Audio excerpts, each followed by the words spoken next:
Bien, bienvenidos, buenos días. Vamos a iniciar nuestro ciclo de charlas de este tipo que son, digamos que utilizando la enseñanza a distancia. No queda otra, así que bienvenidos supervivientes.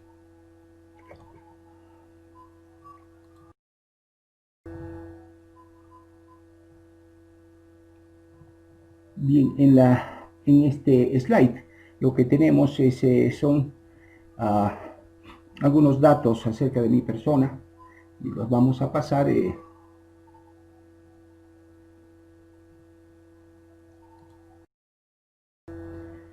Bien, el origen de la vida. Empezamos por ahí con este tema de ácido base. ¿Por qué?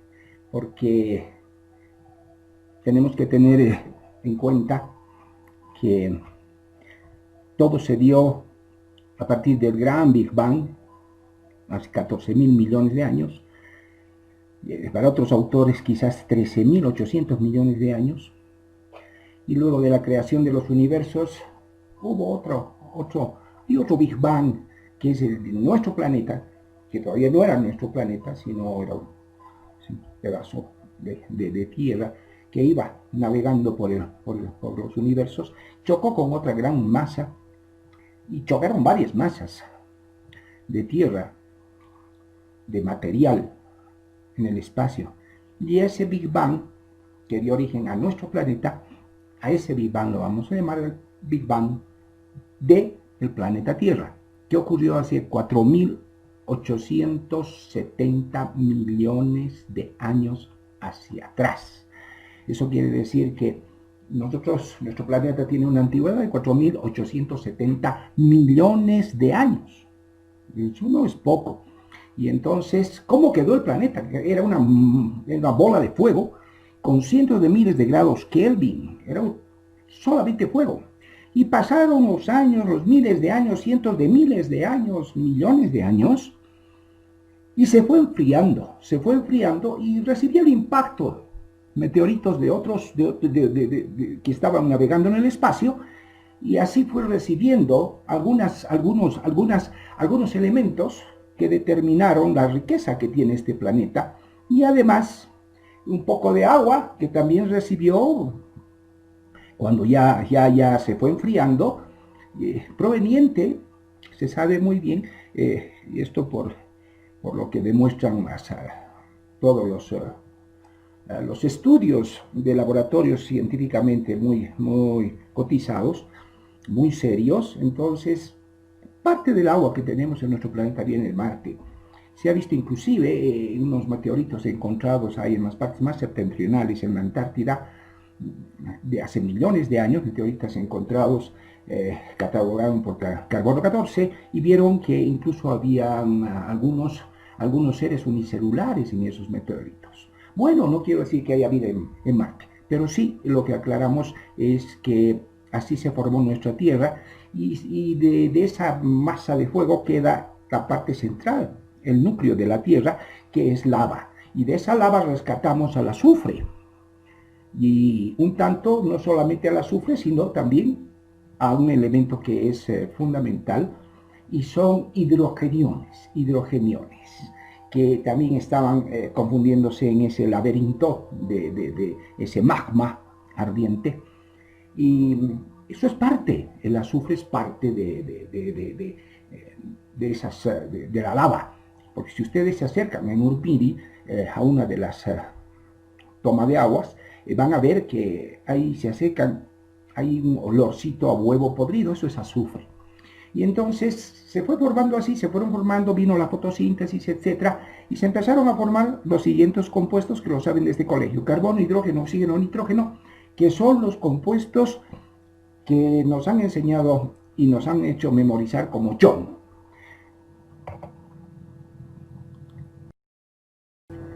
Pero el chon, el origen de la palabra chon, no es así nomás. En la cultura milenaria japonesa, la palabra chon existe y significa del Dios supremo.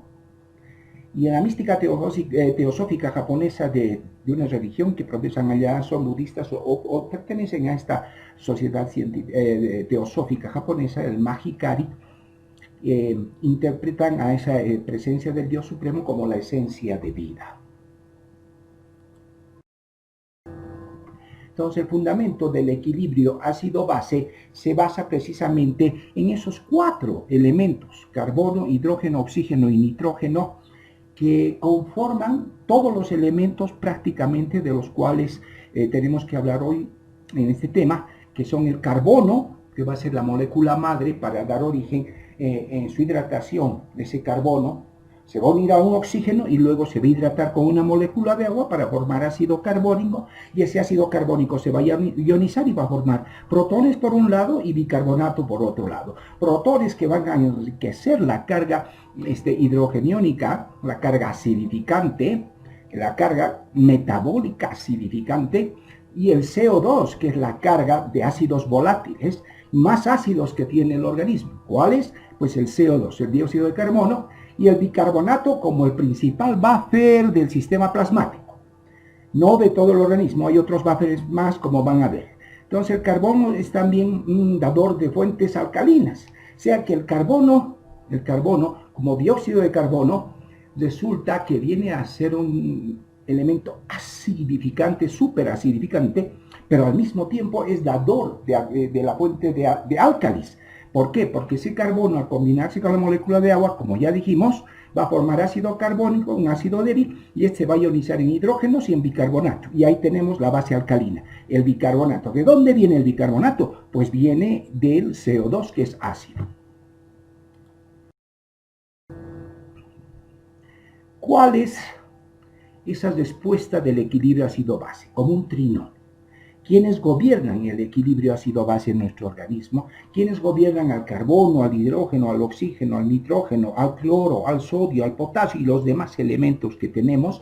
Se dice que podemos llegar a tener hasta 118 elementos de la tabla periódica. Esto está estudiado cuando hacen la correlación con la primera célula que se dio en este planeta y que se dio en el agua, era un unicelular, luego pasó a formar protozoos, protozoarios, y en esa molécula, precisamente, más el impacto de los rayos solares, etcétera, se fue desarrollando esa teoría que con la fe y la creencia que cada quien tiene, pues hay un Dios divino que ha creado el universo y los universos y nuestro planeta, perfecto, lo acepto, lo admito y está muy bien, pero ha habido una creación que se ha ido haciendo paulatina, poco a poco, y entonces se ha ido desarrollando, ¿no? De anfibios, de tener branquias, se pasó a tener sistema cardiopulmonar, se desarrollaron las cosas y se fue evolucionando.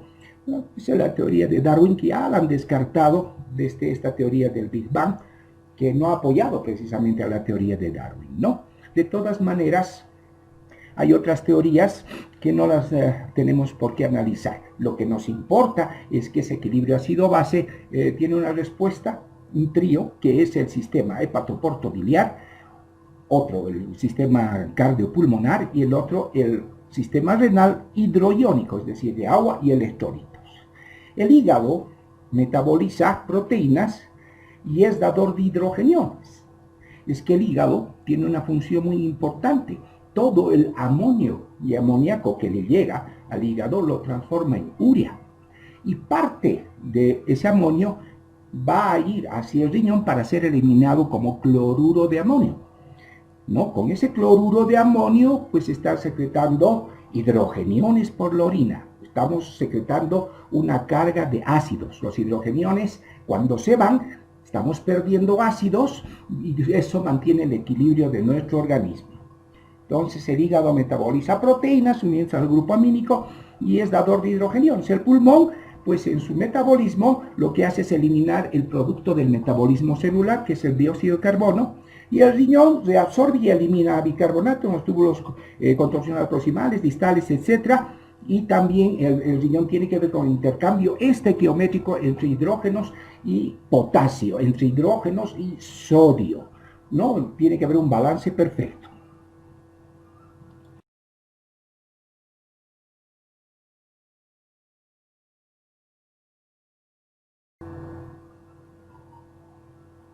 Los hidrogeniones pueden acumularse siendo los causantes de las acidosis metabólicas en general. O sea que los hidrogeniones tienen una capacidad acidificante. Cuando hablamos de acidosis metabólica es acúmulo de ácidos. ¿Cuáles? Hidrogeniones. Cuando hablamos de las acidosis metabólicas. Cuando hablamos de las acidosis respiratorias, ¿quién se involucra? El dióxido de carbono. No se olviden de eso. Muy bien, entonces los hidrogeniones pueden acumularse y serán los causantes de la acidosis metabólica, y al acumularse los hidrogeniones tienen que ser tamponados por el bicarbonato. Y en la acidosis metabólica vamos a tener que mucho bicarbonato va a tamponar. Es como mandar soldados a la guerra, vamos a perder esos soldados. Esos son los bicarbonatos que se van a perder por su acción de tamponar, por su acción bacteriana, y va a disminuir el bicarbonato. Entonces, otra manera de definir la acidosis metabólica, y la más correcta, es que la pérdida de base es la que desencadena la ganancia de ácidos, ¿no? Entonces la acidosis metabólica es una pérdida de bases. Donde primariamente que ha habido un acúmulo protónico, un acúmulo de iones hidrógeno, perdón. Ellos actúan molecularmente hablando, estos hidrogeniones, al unirse a proteínas en el grupo amino, pueden cambiar, inclusive al hacer esto nomás, después ya el bolo alimenticio en la boca ya empieza a cambiar la estructura de la proteína, pueden cambiar la forma, estos hidrogeniones, la forma y carga de las proteínas, como también su función. Es así que cuando, por ejemplo, con un pedazo de carne, al comer, el hecho de masticar está preparando al ácido clorhídrico, y el ácido clorhídrico recibe el mensaje cefalogástrico para preparar el ácido clorhídrico y lo ioniza. Y entonces ahí está un protón que es un hidrógeno y el cloro. Y ese hidrógeno que está esperando que entre la proteína para empezar a cambiar su estructura. Entonces en la parte citomolecular de fisiopatológica. Ya al cambiarle la estructura a esa proteína, porque se va a unir al grupo amínico, le está preparando ese bolo alimenticio para que pueda ser reabsorbido más fácilmente a nivel del duodeno. Muy bien. Podemos de otros elementos, por ejemplo, ¿qué pasa con el ejercicio? En el ejercicio, si la persona no tiene costumbre, no es habituada al ejercicio, no es un entrenador, no es un atleta, pues el día que haga ejercicio le va a doler, le va a venir macurca. ¿Qué es eso? El acúmulo de ácido láctico. ¿Y cómo se produce ese acúmulo del ácido láctico? Por la hipoxia, porque si hacemos mucho ejercicio que no estamos acostumbrados a hacer ese tipo de ejercicio, las células, los miocitos, van a entrar un poco, se van a cansar, van a hacer hipoxia porque la demanda metabólica va a ser mayor, van a querer más oxígeno, no vamos a poder darles oxígeno, y entonces esa célula va a ser un grado de hipoxia, va a haber hipoxia celular tisular, una hipoxia histotóxica, diremos así, porque se está acumulando ¿qué tóxico? El ácido láctico. Y ese ácido láctico es el que produce las mialgias, los dolores o muchas veces hasta calambres. ¿Estamos? Muy bien. Vamos a dar otro ejemplo. Cuando comemos carne, la carne es dadora de ácidos, especialmente la carne roja, la carne de vaca. Lo mismo ocurre con el cordero, con el chancho, pero la carne de vaca esencialmente. Y tiene unos aminoácidos especiales, aminoácidos azufrados, y estos hacen que la carne sea acidificante. Al ser acidificante, hace que haya más protones, y estos cambian los aspectos moleculares, citomoleculares, y esto afecta el ciclo de Krebs a nivel neuronal, alterando el ciclo de Krebs, y predispone al sujeto a un estado un poco de trastorno hacia la agresividad. Entonces, después de comer mucha carne, se ha comprobado que los sujetos tienden a estar más agresivos, a reaccionar más violentamente.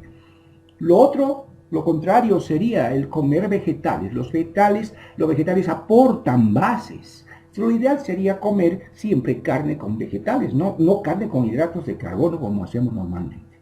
Entonces, los vegetales nos dan bases y estamos yendo a enriquecer la fuente de bases en nuestro organismo. Entonces van a ir a formar parte de la reserva alcalina. Pero si comemos carne roja, que no es muy conveniente, entonces eso va a acidificar el medio. Y no se olviden que si a eso agregamos una parrillada donde además hay alcohol, el etanol, por muy bueno que sea, produce cetosis alcohólica. Y eso también produce trastornos y las farras terminan en grandes puñetazos. Es por eso que mejor pues es ser abstemio. Bueno, seguimos con la charla. Elementos que tienen poder de neutralizar ácidos. Tampones tenemos que pueden neutralizar los ácidos, los hidrogeniones o al mismo CO2. ¿Qué podría neutralizar? Pues el CO2 unido al agua va a ser ácido. Y entonces, o el hidrogenión, o el potasio cuando se pierde, porque es un electrolito que se dice que no es ácido, sino acidificante por el intercambio estequiométrico que hace con el hidrógeno. Entonces, ¿cuáles son los sistemas tampón o buffer en inglés? Entonces tenemos el bicarbonato. En el plasma el principal tampón es el bicarbonato.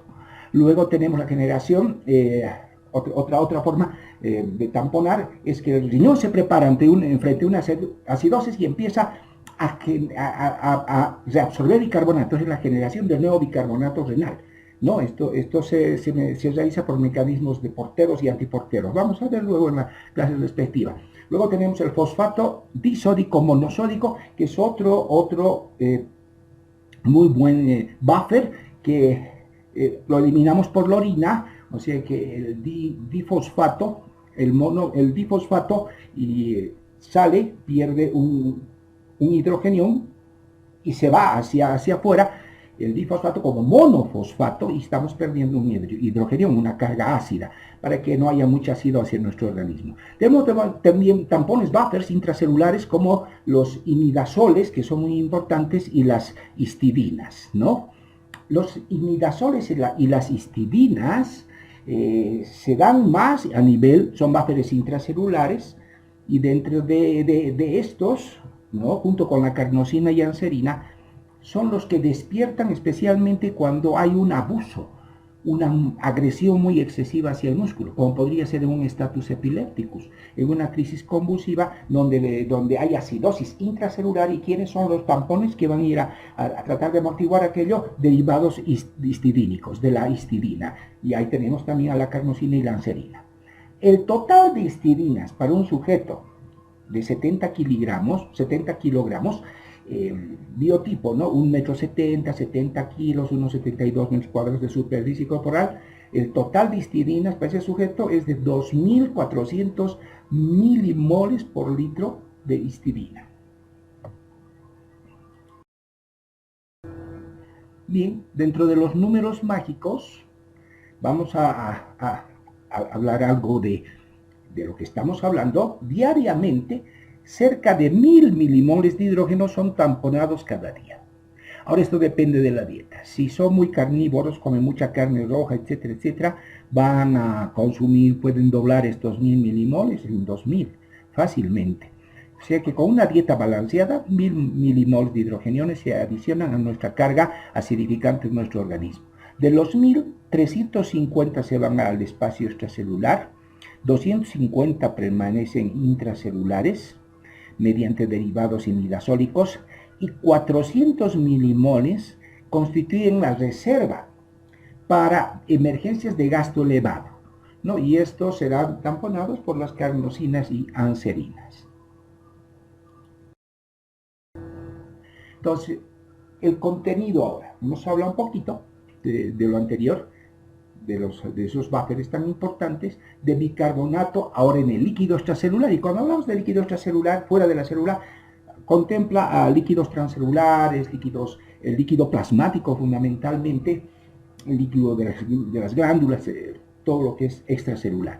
Entonces, se sabe hoy en día, no hay 3 compartimientos en el organismo, no sé por qué siguen manteniendo esa idea, solamente son 2, intracelular y extracelular. No hay más, y dentro del intracelular, no es que sea 2/3 el intracelular, no, llega al 53-54% y el resto es extracelular. Como que para un sujeto de unos 70 metros cuadrados, unos 70 metros de tamaño, un 70 metros o 170 centímetros, va a tener un líquido celular aproximadamente de 15 litros. Muy bien. Contenido total de bicarbonato para un sujeto tipo es de ¿Cómo calculamos esto? El bicarbonato por el volumen extracelular, 25 milimoles, que vendría a ser el bicarbonato por 15 litros, y esto va a ser igual a 375 milimoles. Por cada milimol de bicarbonato que se remueve hay un milimol de hidrogenio. Así que el intercambio es bastante constante y tiene que ser medido. No pueden intercambiarse 2 con 1, 3 con 1, no. Es 1 a 1. El bicarbonato total deviene en parte del CO2 a partir de la hidratación de la molécula volátil más acidificante del cuerpo, que es el CO2.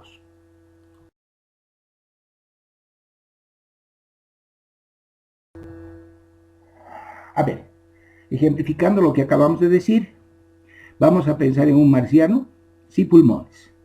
Si este marciano llega aquí a nuestro planeta, podría tener una sobrecarga de hidrogeniones, ¿no? Vamos a decir que tiene una sobrecarga de hidrogeniones, y el bicarbonato que deviene de la dieta del marciano a nivel plasma, digamos que tenga a nivel plasmático 25 milimoles, bajaría a la mitad, o sea, quedaría en 12.5 milimoles. Cualquier sobrecarga, entonces, en este sujeto, cualquier sobrecarga de hidrogeniones sería letal para la vida del visitante, porque al no tener pulmones no tendría cómo eliminar la carga acidificante volátil, como es el CO2. O sea que es imposible que un sujeto que no respire y viva a expensas del oxígeno y tenga pulmones pueda vivir en nuestro planeta. Es imposible. Muy bien. La ventilación entonces mueve prácticamente el 100% de los ácidos volátiles. Y el buffer en la musculatura esquelética en casos de isquemia prolongada de tipo muscular, como sería una crisis convulsiva, un estatus epilépticos. El buffer principal tampón es la creatina fosfato, ojo, en los casos de estatus, donde el sujeto empieza a convulsionar cada 2, cada 3 minutos, cada minuto, y así le demos lo que le demos. Le podemos dar anticonvulsivantes, inclusive lo podemos en hipotermia, sigue convulsionando. Hay que ponerlos incluso en ventilación mecánica, relajarlos completamente para poder sacarlos adelante. Entonces, cuando sucede esto, en esos casos, el principal buffer tampón es la creatina fosfato y la carnosina yanserina, pero esencialmente la creatina fosfato.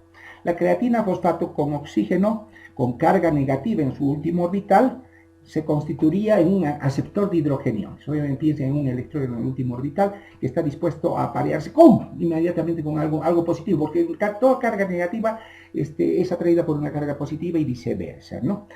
No hay eso de que carga positiva se atrae con carga positiva, eso no se da desde este punto de vista bioquímico. Bien, acidosis respiratoria. En la acidosis respiratoria, el trastorno, como su nombre lo dice, acidosis respiratoria. Entonces, en la acidosis respiratoria lo que tenemos es pues una acidosis respiratoria aguda, la PaCO2 va a aumentar. OSIS, estado patológico, ácido acidificante. En la sangre, en el plasma será acidemia. Y en el resto de los lugares del organismo, acidosis, estado patológico acidificante. Respiratoria, pues el elemento más acidificante volátil en nuestro organismo es CO2. Entonces la PaCO2 aumenta. En la compensación lo que nos interesa no la aguda, ahí va a aumentar poco, no interesa cuánto aumente. La respuesta a la acidosis respiratoria, al aumento del CO2, aumento del bicarbonato, no se olvide. Si aumenta algo en el denominador, esto es parte de la CO2, es parte de la ecuación de Hertzsprung-Hassel-Bach, el denominador. Si aumenta el denominador, aumenta el numerador. O si aumenta el numerador, aumenta el denominador. Y si baja el numerador, baja también el denominador. Y si baja el denominador, baja también el numerador. Y esas son las compensaciones. Y acabo de darles toda la clase en 4 palabras. Pero aquí lo comprendieron, poquito a poco. Entonces, si la PaCO2 aumenta, tiene que aumentar el bicarbonato. ¿Pero cuánto? La acidosis respiratoria, para compensarse, de crónico compensada, la PaCO2 aumenta ¿cuánto? Bicarbonato aumenta en 3.5 miliequivalentes por cada 10 milímetros de mercurio que aumenta el CO2. O sea que si la PaCO2 en la altura es de 30, porque es de 30 nuestra PaCO2, a nivel del mar es 40 milímetros de mercurio, digamos que estamos haciendo una acidosis respiratoria, entonces nuestros 30 milímetros de mercurio de CO2 van a subir a 40, son 10 milímetros de mercurio que está subiendo. De esos 10 milímetros de mercurio que está subiendo, la respuesta va a tener que ser de 3.5 equivalentes de bicarbonato. O sea que nuestro bicarbonato en la altura es de 20, promedio 20, 19 a 22, promedio 20 milimoles. Entonces esos 20, cuando la acidosis respiratoria es crónico compensada, la PCO2 va a seguir un poquito alta, pero el bicarbonato va a aumentar de 20 a 23.5. Ahí hablamos de una acidosis respiratoria crónica compensada. Ese es el mejor ejemplo. Y aquí tenemos otro ejemplo con un pH de 7 y una PaCO2 de 50. Aquí está aumentando 20 milímetros de mercurio, por lo tanto el doble de 3.5, que serían 7, que sumamos al bicarbonato plasmático reportado de 20 normal, sumamos estos 7 y tendríamos que tener para este paciente con una PaCO2 de 50 de 27 de bicarbonato. Perfecto. La alcalosis respiratoria aguda. Alcalosis. Aquí está el sufijo osis y álcalis. Basicidad, bases, álcalis. Bien, la alcalosis respiratoria aguda, por definición, es todo proceso en el cual hay una pérdida de ácidos, ganancia de bases. Perdemos CO2 hiperventilando y ganamos entonces bases. Eso quiere decir la alcalosis respiratoria. La pérdida de CO2, la hiperventilación lleva a una alcalosis respiratoria, que es la baja de CO2. En la aguda no interesa esto. En la crónica sí. La alcalosis respiratoria crónica, la baja de CO2 tiene que tener su correspondencia. Y no se olviden, esto de la alcalosis respiratoria crónica es muy importante en la altura. Entonces, el bicarbonato, ¿a cuánto disminuye en la alcalosis respiratoria crónica? Disminuye 5 milimoles, no se habla ya de miliquevirulentes, por favor, 5 milimoles por cada 10 de PaCO2 que disminuye. 5 milimoles. Digamos, viene un sujeto de nivel del mar. La PCO2 a nivel del mar, los sujetos a nivel del mar es de 40 milímetros de mercurio. Vienen a nivel de La Paz y baja su PCO2, trata de acomodarse hasta 30 milímetros de mercurio. ¿Cuánto deberá bajar su bicarbonato? 5, para hablar de alcalosis respiratoria crónica. Y el sujeto, una vez que pasan 2 o 3 días, está llegó con un bicarbonato de 25 a 27 y luego al tercer cuarto día ya tiene 20 a 22 de bicarbonato. Bajo 5, realmente 5. Eso es para el que viene del nivel del mar, a la altura. Nosotros somos de la altura, por lo tanto estamos fenotípicamente, fenotípicamente adaptados, no genotípicamente. Si estuviéramos adaptados genotípicamente con mucha gente del altiplano tibetano, obviamente esa gente está más compensada que nosotros. Y ya no tienen casi enfermedades de la altura, pero nosotros tenemos enfermedades de la altura. La eritrosis excesiva, la eritrosis antes llamada poliglobulia, más llamada poliglobulia, tenemos la enfermedad de Monge, bueno, tenemos un sinfín de patologías, hipertensión arterial pulmonar, todas esas que también las vamos a ir viendo en el transcurso de las clases. Alcalosis metabólica. Álcalis. Estamos hablando acá de álcalis. Entonces, álcalis es basicidad y la alcalosis metabólica, ¿quién es el elemento más alcalinizante del organismo? El bicarbonato. ¿Dónde está? En el plasma. Y entonces la alcalosis metabólica es aumento del bicarbonato. Aumenta el bicarbonato. Ahora, en la aguda no interesa, pero en la crónica, para ver si corresponde, ¿no? Si es crónica compensada o no es una compensada, sigue siendo aguda o está en vías de compensación, hay que buscar la compensación. Entonces, aumenta el bicarbonato, ¿cómo se compensa en la alcalosis metabólica? Aumenta el bicarbonato, se compensa aumentando la PaCO2. ¿Cuánto aumenta la PaCO2? 0,7 milímetros de mercurio por cada 1 miliequivalente de bicarbonato que aumenta. Si en la alcalosis metabólica crónica, en una alcalosis metabólica, ha aumentado el bicarbonato a nivel de La Paz, de ser 20, está en 25, por cada uno que aumenta, 0,7 será la respuesta de aumento de la PaCO2, o sea que 7 por 5, 3.5, 35, 3.5. Esos 3.5 lo aumentamos al CO2, y el CO2 sería 33.5. Ah, sí, está compensado, perfecto. Y aquí hay un ejemplo de esos. Respuesta esperada de compensación. Ahora, aquí estamos esperando la respuesta esperada de la compensación en la alcalosis metabólica. Hay una fórmula que es esta precisamente que está aquí. La PaCO2 esperada para una alcalosis metabólica. No se olviden que si aumenta el CO2, aumenta el bicarbonato. Entonces, la PaCO2 en la alcalosis metabólica más bien está disminuida, ¿no es cierto?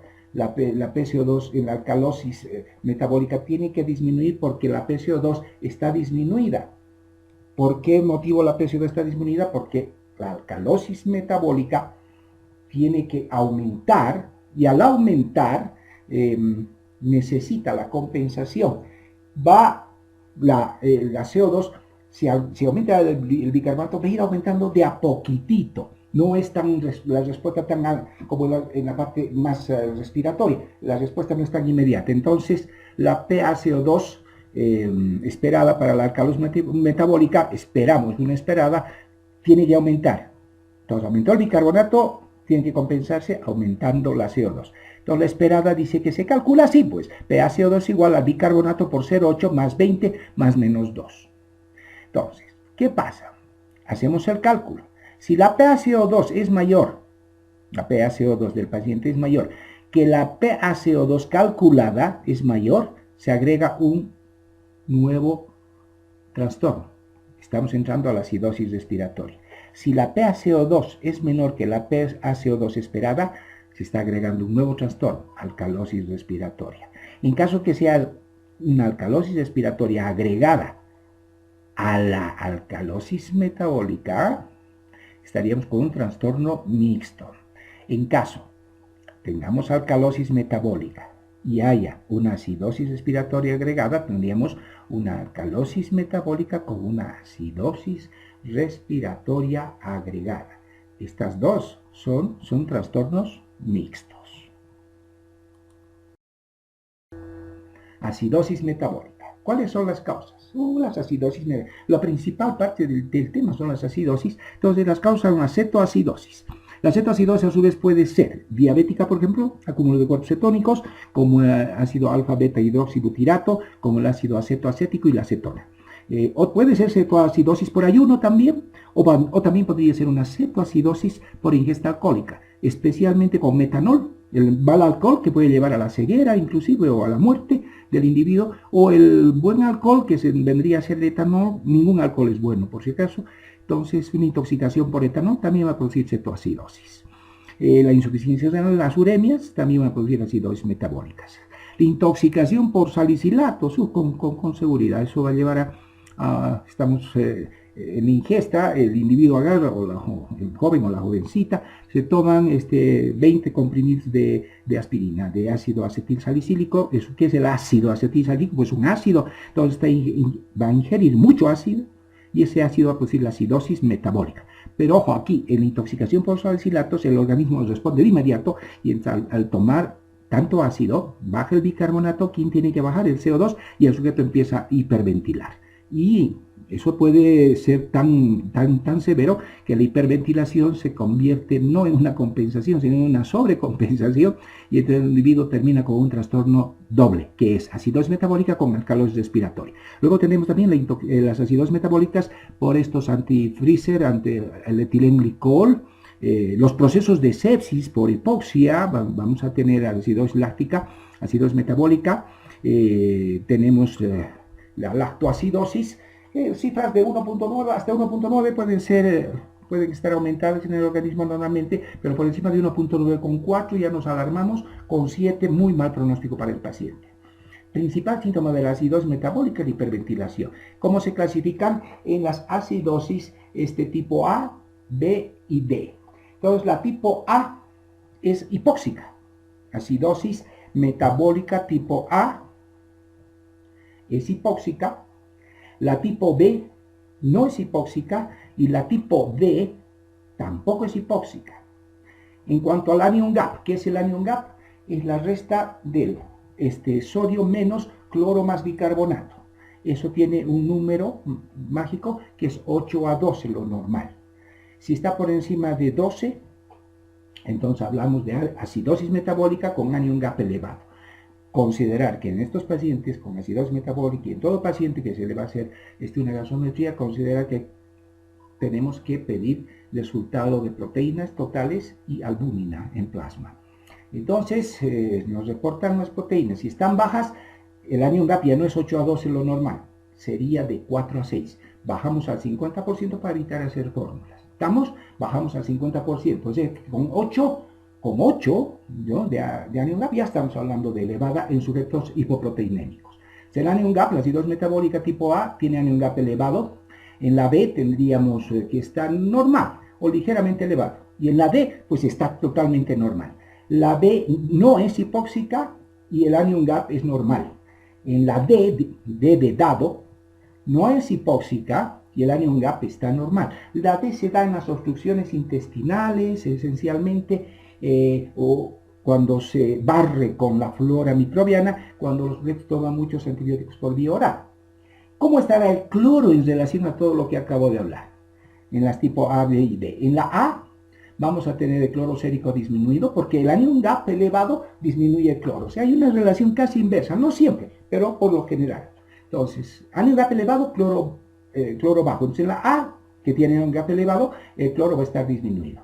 En cambio, en las otras, el cloro va a estar normal o levemente disminuido en la B, o normal en la D, o un poquito elevado más bien en la D.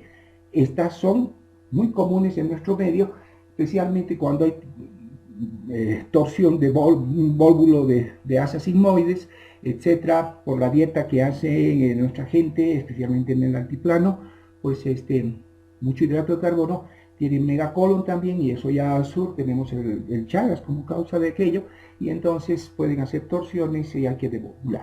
Bien, entonces eso sería en cuanto a los... ahora las causas, vamos a repasar, aprovechando este slide.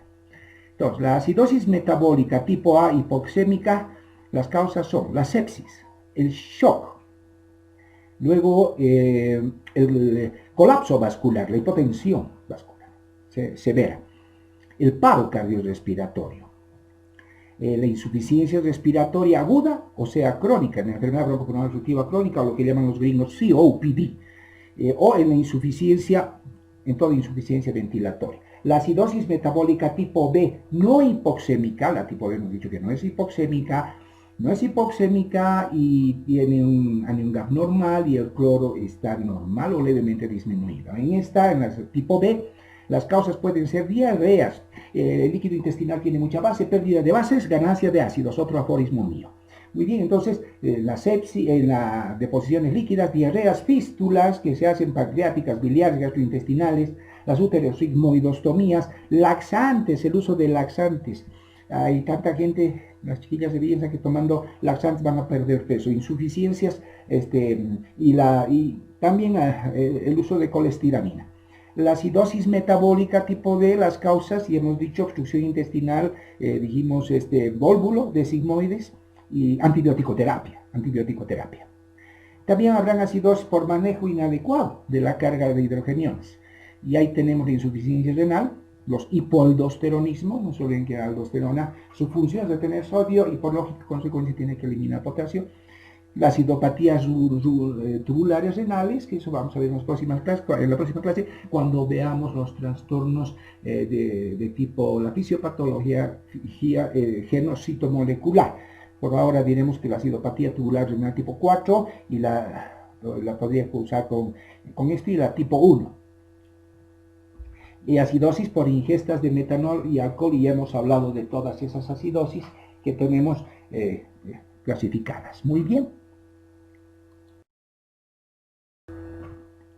Entonces, ¿qué trastornos acidobases vamos a tener en general? Ácidos simples, acidosis simples, acidosis mixtas, alcalosis simples, alcalosis mixtas. ¿Qué son estas acidosis mixtas y alcalosis mixtas? Acidosis mixta significa que es metabólica y respiratoria.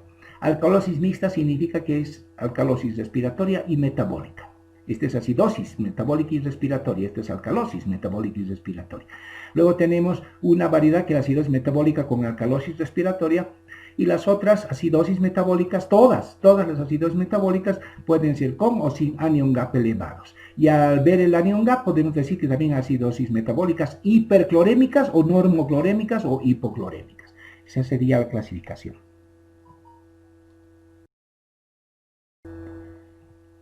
Y el esquema de Davenport, o Davenport, como dirían los gringos pasantes. Entonces, acá tenemos lo siguiente.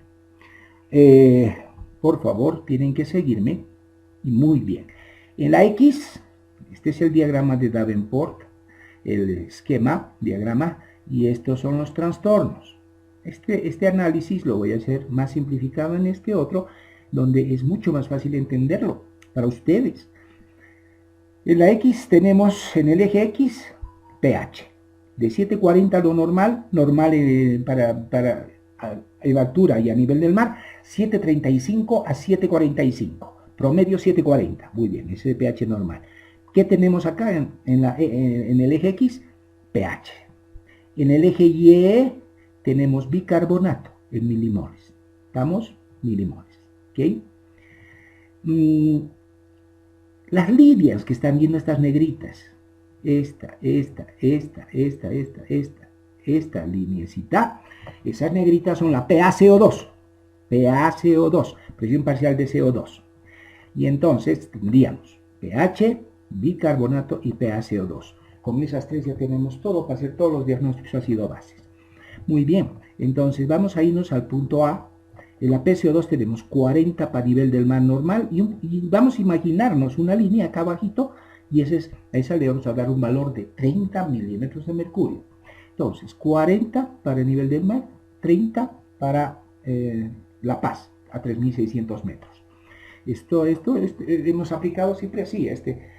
Hemos visto la manera de aplicar el Davenport de la altura. Y lo único que hemos hecho es adicionar una lineecita acá y se cumple con todo, perfectamente.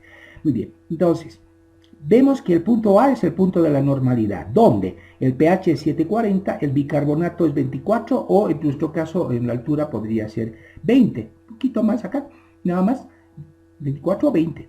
Ese es el bicarbonato. pH 740, paramos, altura y nivel del mar. Y la PCO2, 40 nivel del mar, y aquí abajito, un poquito por aquí abajito, trazamos la línea, sería 30. Muy bien.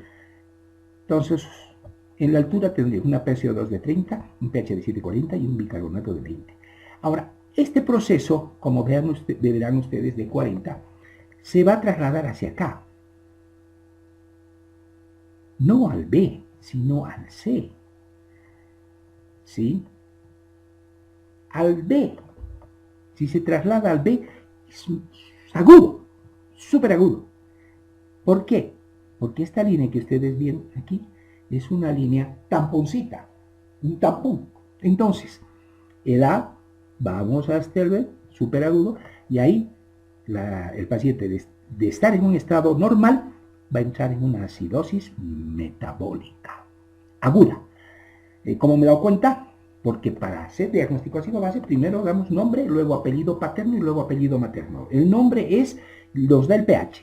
¿El pH sigue acá? En esta línea no, se ha venido hasta aquí. ¿Cómo está el pH? Ácido. Entonces, acidosis. ¿Qué se ha movido? ¿La CO2? No. ¿Qué se ha movido? El bicarbonato. Se ha hecho mucho más bajo. Está en 12 más o menos el bicarbonato. Entonces, baja pérdida de bases, ganancia de ácido. Acidosis metabólica aguda, no compensada. Ahora, si baja el bicarbonato, ¿cómo se compensa? Aumentando, ¿qué cosa? Aumentando precisamente. Si baja el bicarbonato, ¿cómo se compensa? Disminuyendo el CO2. Bajando el bicarbonato, se compensa disminuyendo el CO2. Entonces tendríamos que venir a una línea que esté por acá. Entonces tiene que bajar más el CO2. Entonces de 30 bajamos más el CO2 y llegamos a un punto que es el punto B. Entonces a este nivel tenemos una PCO2 de 20. Entonces el bicarbonato ha bajado a 12 y el PCO2 ha bajado también de 30 a 20 y entonces este punto D vendría a ser el punto de la compensación. Quiere decir que en el D estamos con una acidosis metabólica compensada o crónica, pero sobre todo compensada.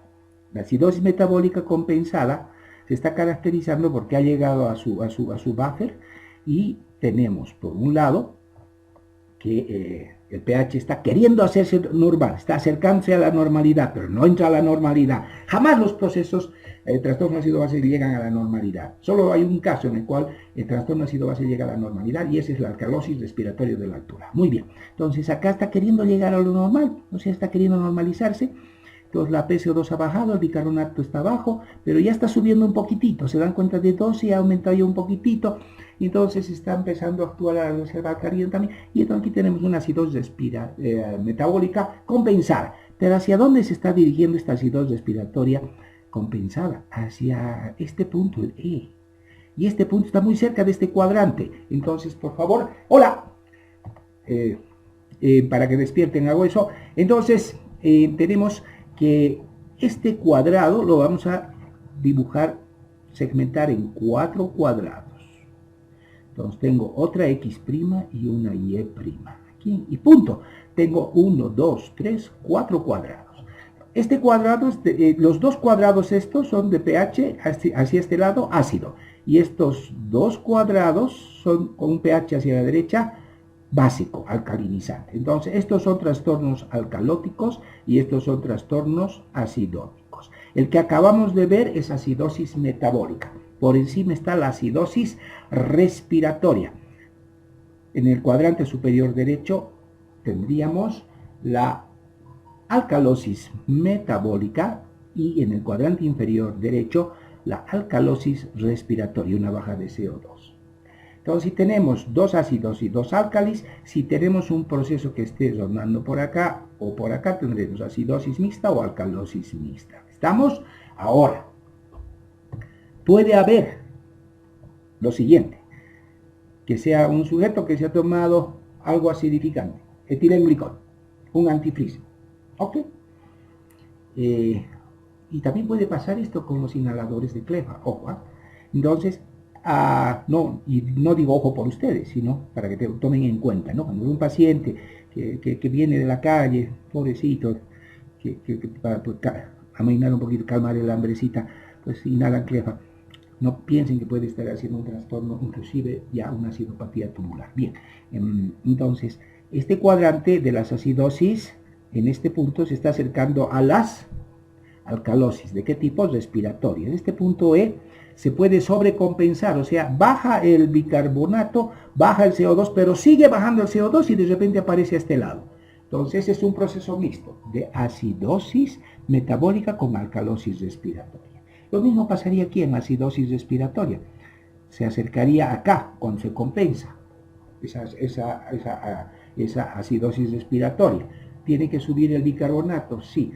Subió el bicarbonato, está subiendo el bicarbonato en la acidosis respiratoria, la PCO2 es 60 o 100.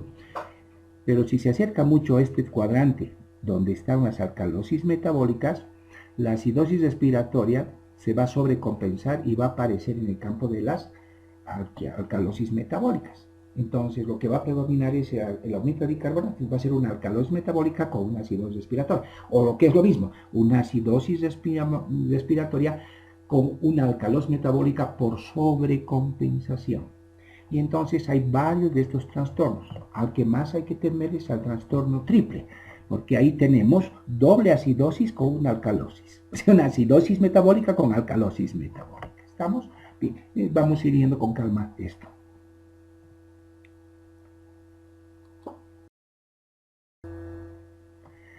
Y para la compensación tenemos esto, ¿no? La ecuación que dice, siga la flecha. Es una mnemotecnia mía que le he puesto de moda hace muchos años, llevan con 35, 36 años que estoy enseñando en la facultad, ¿no? Entonces el pH, y esto es de la ecuación de Henderson-Hasselbalch, ¿no? pH es igual a pK más el logaritmo de bicarbonato sobre ácido carbónico, dice eso, y esa relación debe dar 740, y la relación debe mantenerse en 20:1.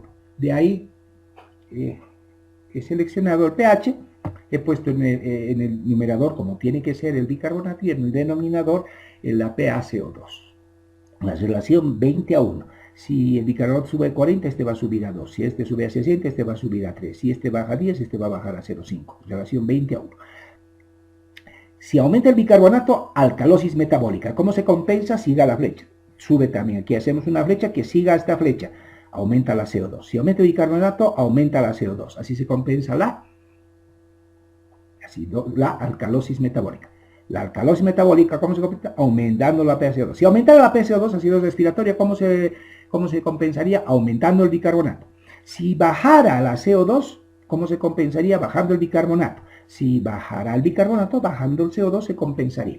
Entonces, siguiendo la flecha, ya están los 4 trastornos ácido-bases. Si aumenta el bicarbonato, aumenta el CO2. Si aumenta el CO2, aumenta el bicarbonato. Si baja el CO2, baja el bicarbonato. Si baja el bicarbonato, baja el CO2. Y listo. Eso es todo. Esos son los trastornos, esas son las compensaciones para los trastornos ácido base. Y luego dicen que el tema es complejo. Qué mentira. Entonces, el impacto de la dieta, ácido base, tenemos reacciones que generen hidrogeniones. A comer, ¿quiénes? Tenemos carne roja especialmente que contiene azufrados, aminoácidos que contengan azufre.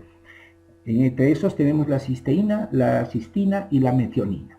Nos van a dar hidrogeniones y una carga por día, dependiendo de lo que comamos, pero esto con un promedio de 500 miligramos, 70 milimoles por día. Cationes, aminoácidos catiónicos que produzcan hidrogeniones.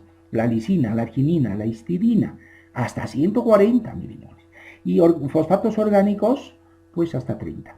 Ahora, reacciones que sacan, que remueven, que hacen que se pierdan los hidrogeniones, tenemos algunos aminoácidos como el glutamato y el aspartato, hasta menos 110.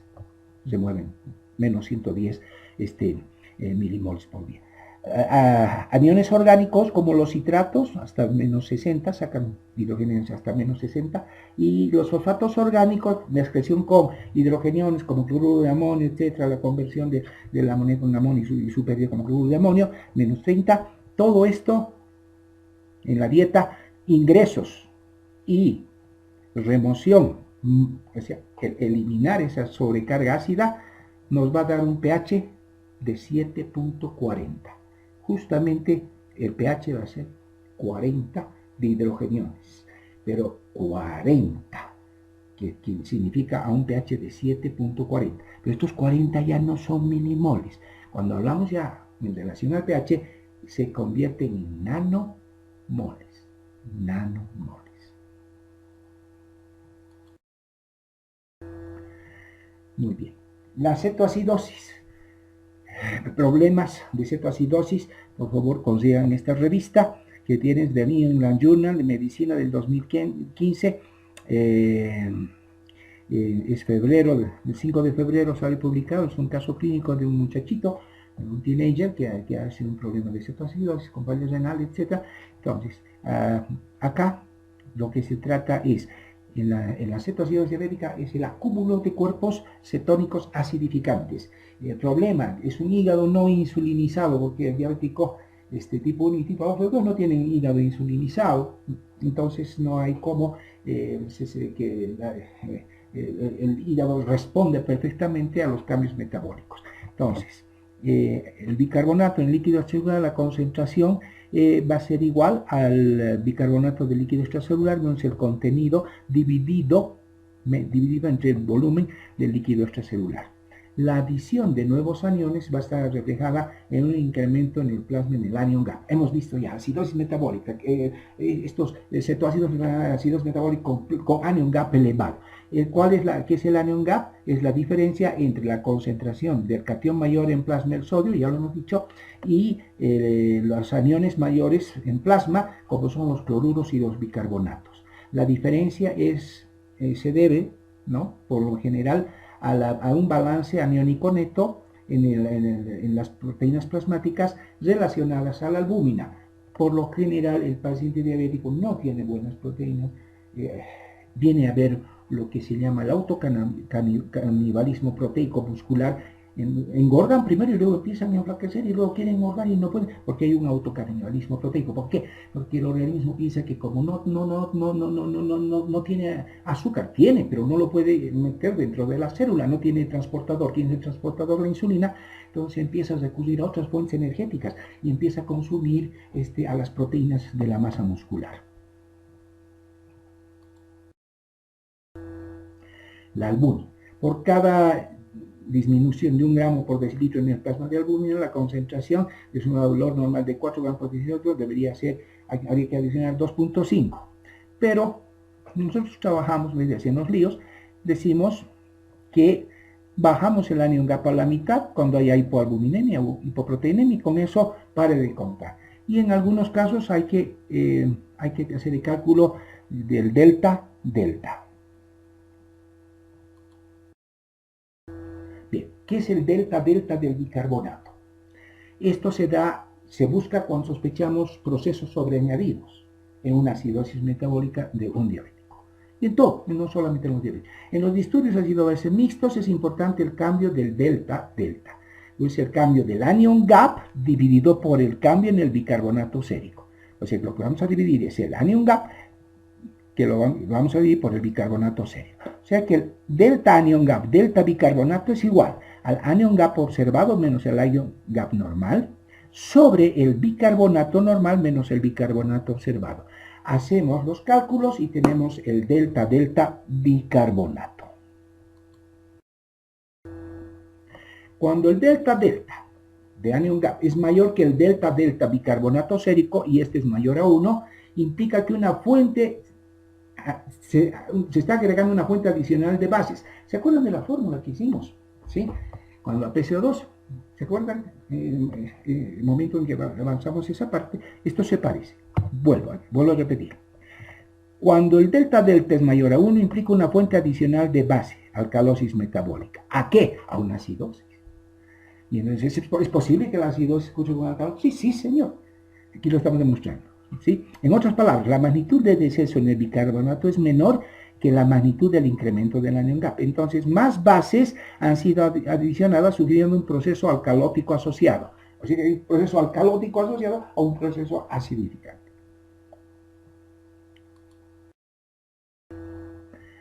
Significación deltas. Cuando el cambio en el anion gap es menor que el de la concentración sérica, o sea, cuando ya no es mayor a 1, sino menor a 1, esto implica una fuente adicional de acidosis metabólica, pero sin anion gap elevado, porque la acidosis metabólica del diabético es con anion gap elevado. En este caso, menor a 1 sería una acidosis metabólica extra sin anion gap elevado. Podría ser que el paciente esté cursando al mismo tiempo con una diarrea. Entonces, en otras palabras, más bicarbonato así consumido que el esperado o perdido, y esto puede ser explicado por la adición de otra fuente de ácido, sugiriendo un proceso quizás de repente más acidificante, una hipoxia que se va a sumar a la acidosis diabética y eso, el ácido láctico va a producir una acidosis láctica tipo A, sumada a la diabetes.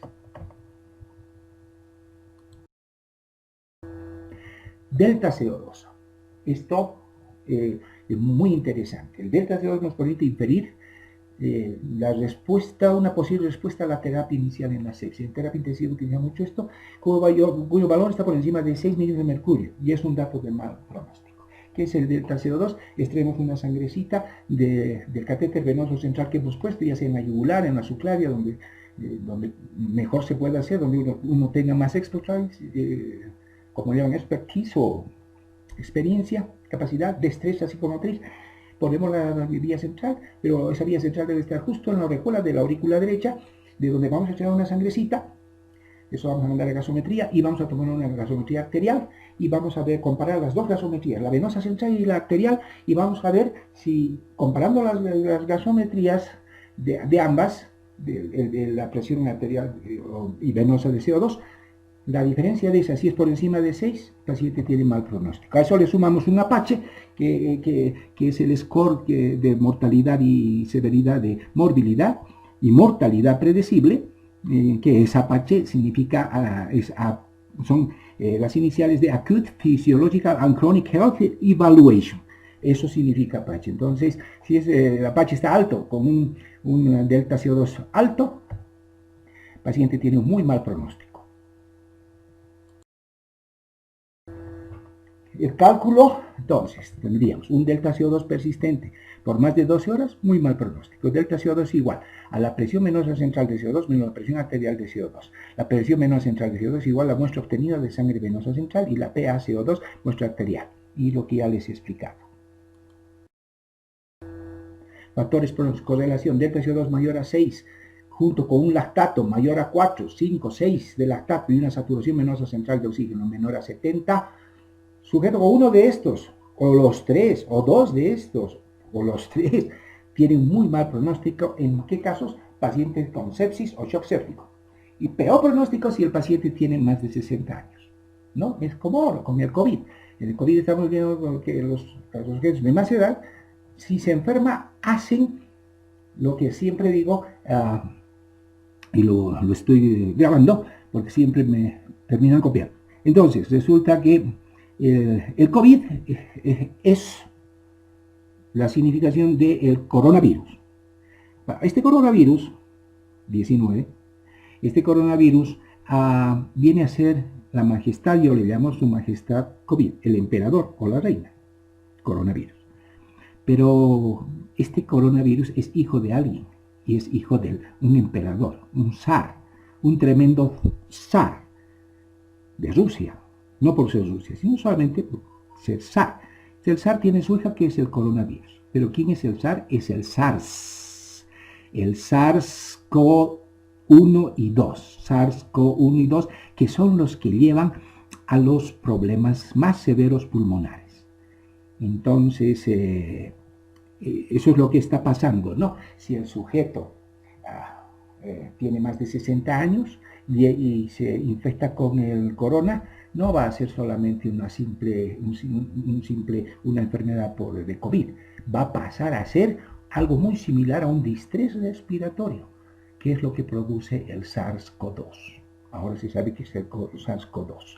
¿Quién es ese? Ese es el zar, ese es el superemperador, es el padre, ¿no? Muy poderoso.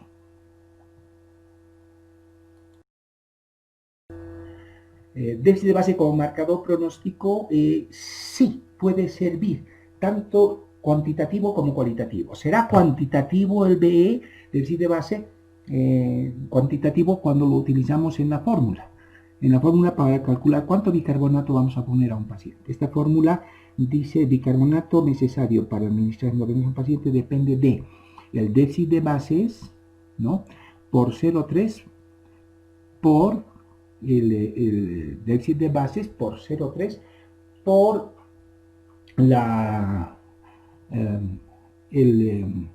las bases que tiene el paciente, ¿no? Entonces así calculamos y tenemos el cálculo aproximado de cuánto necesita el paciente. Si sale, digamos, 300 milimoles de bicarbonato que necesita el paciente, nunca poner los 300. Siempre se va poniendo en bolo un tercio, otro tercio en infusión de 12 horas y luego se hace una nueva gasometría para ver si seguimos poniendo bicarbonato. Es mejor que esté un poquito en acidosis el paciente a que lo llevemos al lado contrario, a la alcalosis. ¿Por qué esto? ¿Por qué? Porque en la alcalosis el oxígeno no quiere desprenderse de la hemoglobina y es más difícil que se oxigenen los tejidos. Entonces, una acidosis mínima es muy buena porque la acidosis permite que haya una mejor disociación del oxígeno de la hemoglobina. Así que el oxígeno se puede separar de la hemoglobina más fácilmente, en las alcalosis no. Entonces tendríamos, para hacer el cálculo, el peso del paciente, el déficit de bases y el 0,3. ¿Ok? Entonces, multiplicando esos tres factores, calculamos bicarbonato a poner. Se enfatiza que el déficit de base es un marcador más orientativo como de hipoperfusión tisular, sí, por la acidosis metabólica y índice de mortalidad aceptable. Cetoacidosis diabética, bueno, ¿qué va a pasar en la cetoacidosis diabética? ¿Qué patrones hay? Pues acúmulo de cuerpos cetónicos, y hemos hablado de los tres. Entonces, el ácido beta hidroxibutírico, tenemos el acetoacético y la acetona, la deshidratación severa, que va con eso llega el paciente, y lo primero que hay que hacer a un diabético es hidratar, no ponerle insulina. No dar insulina en bolo nunca. Hidratar en primer lugar. Buscar el foco infeccioso. Todo diabetes se descompensa no porque ha comido una torta entera. No. O porque se ha comido helados o una lata de chocolates. No. Se descompensan por un foco infeccioso. Por lo general hay un foco infeccioso. Porque el diabético es inmunodeprimido y no soporta las infecciones, ¿no? Y hacen, igualito que en el COVID, hacen como una explosión de citoquinas cuando se infectan, ¿no? Y luego hay que hacer cultivos para luego manejar los antibióticos y no dar bicarbonato de entrada, sería un absurdo. Con la hidratación va a mejorar su pH. No sustancialmente, pero ya va a ir mejorando. Por eso es que no se deben administrar bolos de insulina, y aquí lo explicamos. Si administramos insulina en bolo, me estoy yendo a la parte de la fisiopatología neuronal, el sodio va a ser atrapado por unos receptores NHE1. Y estos receptores los van a ser exportados a la cadena electrogénica sodio-potasio ATPasa. Esta a su vez es activada por la insulina. Entonces le dan insulina, estos canales electrogénicos sodio, potasio, TPasa se van a activar y el voltaje negativo va a aumentar. Y este voltaje negativo va a empezar a atraer a quienes, pues va a empezar a atrapar a todos los positivos, y entre los positivos está el potasio. Entonces va a hacer que ese potasio se entre dentro de la neurona y va a promover el flujo de agua por las aquaporinas, que son un sistema de conductos en las neuronas y que también existen en los alveolos. Entonces va a promover el flujo de agua por las aquaporinas y el agua plasmática se va a entrar dentro de la neurona y va a haber edema cerebral. Por eso es que entra el paciente hablando y de repente para el día siguiente está en coma. ¿Qué ha pasado? No, si entró hablando debería seguir hablando. Es que lo han hidratado por demás y segundo, le han dado un bolo de insulina, lo cual ocasionó el edema cerebral y que el paciente entre en coma. Este dato es importante, lean bien esto de la insulina y de el sodio que es atrapado por estos receptores, CO canales NH1, ¿no? Que están a nivel de la membrana neuronal. ¿Estamos? Y entonces va a haber una activación electrogénica, la cual se activa por la insulina, si le damos insulina en bolo. ¿Le vamos a dar insulina en bolo? Pues no le den, dale 10 unidades, dale 15, 20, no, a lo mucho en bolo. Y no estoy de acuerdo, por escuela, mi escuela europea no me permite hacer eso. En otras escuelas sí usan en bolo, insulina en bolo de entrada, pero los europeos manejan con mucho más cuidado, ¿no? Manejan dosis de seguridad, se llama, y la dosis de seguridad dice no den, si no aceptan, pero ya, vamos a aceptar 0.1, vamos a dar de insulina, 0.1 unidades de insulina por kilo peso, máximo, llegaríamos a 5 unidades de insulina, pero no en bono, siempre en goteito, aunque sea poquito, pero en goteito.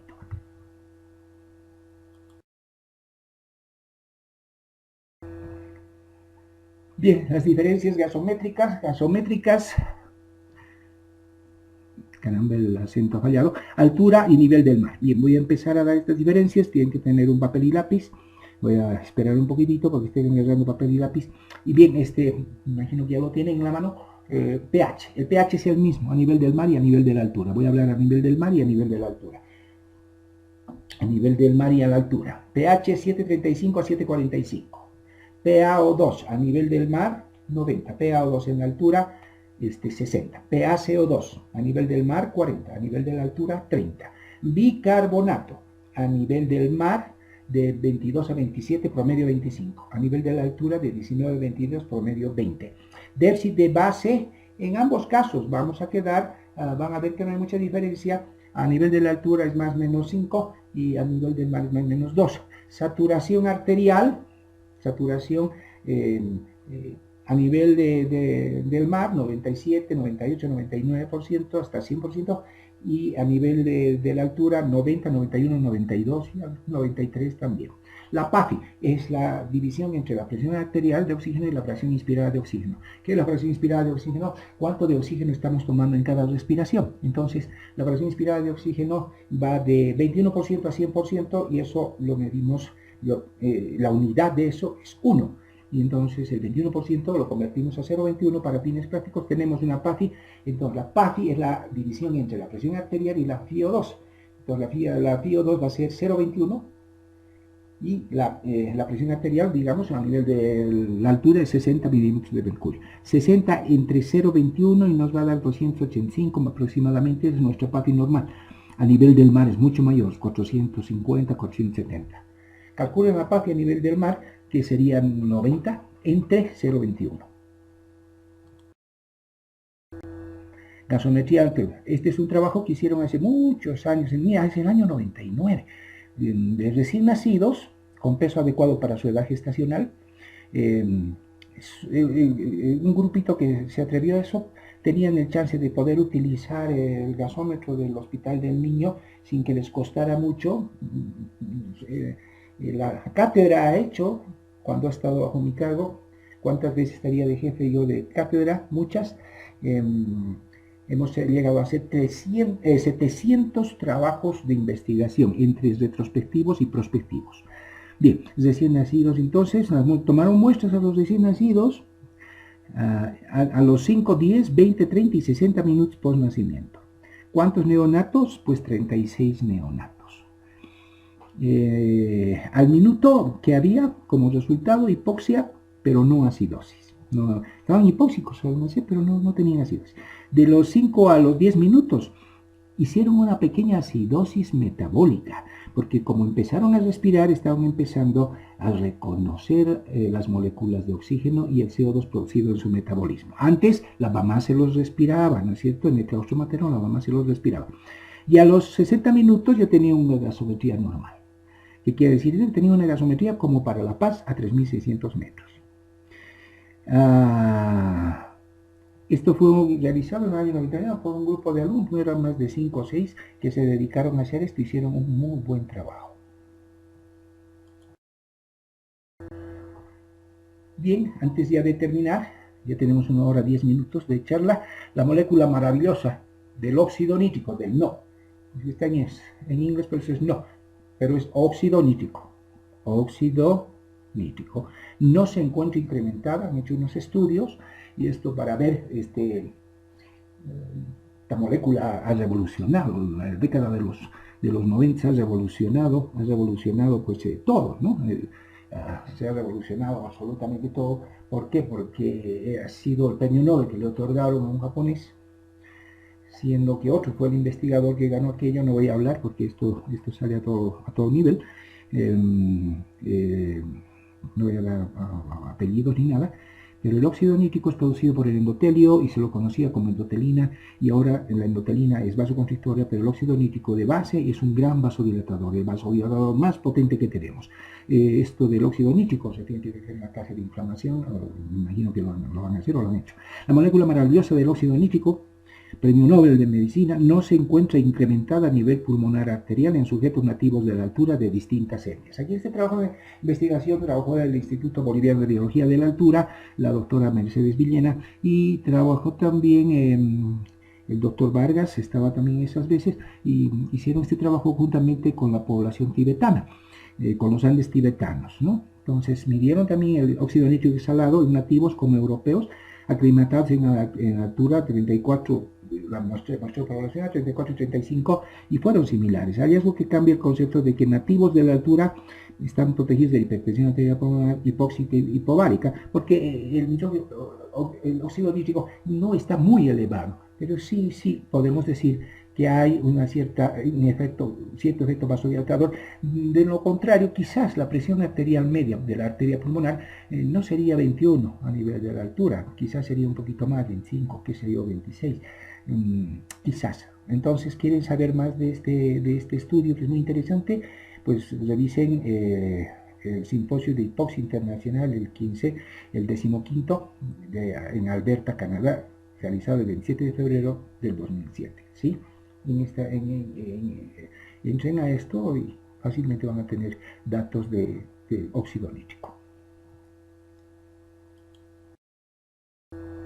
Bien, con esto hemos acabado la parte 1 y nos quedaría solamente ya la parte 2 y el otro tema que viene a ser gasometría, específicamente mitos y realidades en la altura gasométricos. Bien, eso es todo. A seguir estudiando, hay que estudiar, no a seguir estudiando. No creo que hayan estado estudiando. Si han estado estudiando, pues los felicito, ¿no? Y a seguir pues encriptados, tenemos que seguir en confinamiento.